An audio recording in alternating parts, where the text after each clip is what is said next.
Hei ho! Skoletur! Hei hei!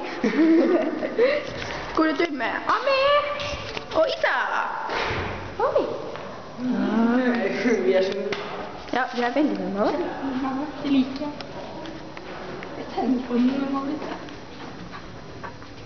Skal vi gå ned en etasje til etterpå? Ja, små barn. Små barn!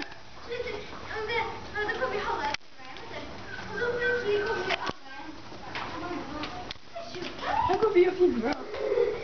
Oi, klassebilder.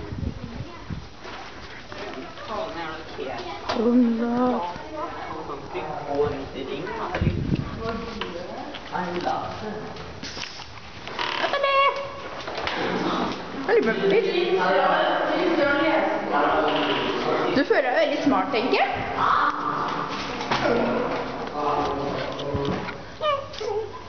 Må vi gå den veien? Nei, går vi ikke den veien.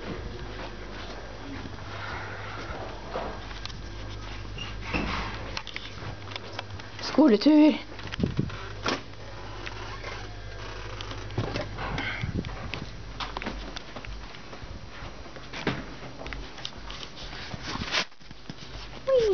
Hei, Victoria.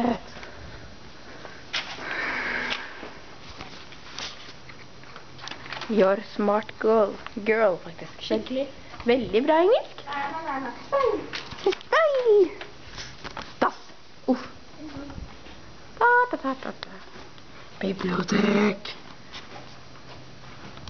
Gidder jeg ikke gå i. Bibliotek. Lite bibliotek. Større plass. Det var faktisk ikke større. Da. Se. Vi har siste ja, hør du, time på torsdag. Ui! Se, biblioteket til veien til verdens ende. Ui!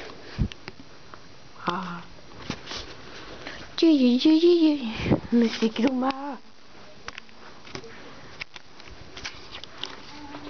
Handikappa. Gubber. Godt vent. Kjæringer. Vi kunne ha øvd på konfirmasjonssaken da. Øvde konfirmasjonssak.